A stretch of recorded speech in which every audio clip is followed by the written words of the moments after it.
Hello नमस्कार friend, मी माझ्या बाळाला कोणते प्रोडक्ट वापरते ते सांगणार आहे. हा विटॅमिन डीचा ड्रॉप आहे.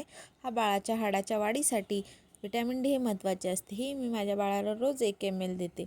हे बॉडी लोशन हे बाळाच्या पूर्ण बॉडी छान मॉइश्चर करते आणि दिवसभर बॉडीला प्रोटेक्ट करते. पावडर योग्य पद्धतीने वापरल्यास त्वचा कोरडी राहण्यास आणि घामामुळे होणारा चिकटपणा कमी होण्यास मदत होऊ शकते. ही सोप बाळासाठी खूप छान आहे. कोणतेही रॅशेस होत नाही बॉडीवर आणि मेन म्हणजे डोळ्यात बिलकुल जात नाही. हो, तुम्ही बाळाला वापरू शकता. ही साबण खूपच छान आहे.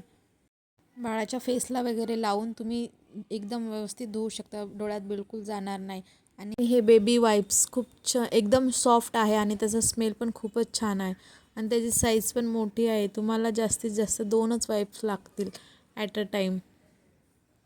मी बड्स, काखेमधला मळ, मानेवरचा मळ आणि पायाच्या बोटामध्ये, कानाच्या मागे या सर्व जागा साफ करायला मी बड्सचे वापरत असते. विक्स तुम्ही बाळाच्या तळपायाला आणि छातीला लावू शकता, नाकावर लावू नये.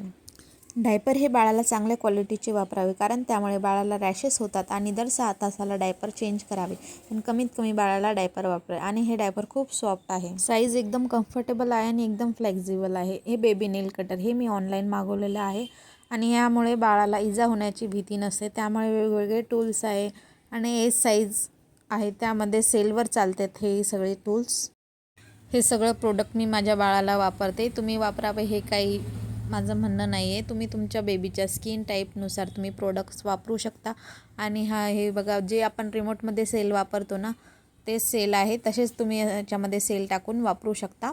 आणि हे खूप छान आहे आणि ह्याचं ऑन ऑफचं बटन आहे. तुम्हाला जर माझा व्हिडिओ आवडला असेल सबस्क्राईब नक्की करा. बाय.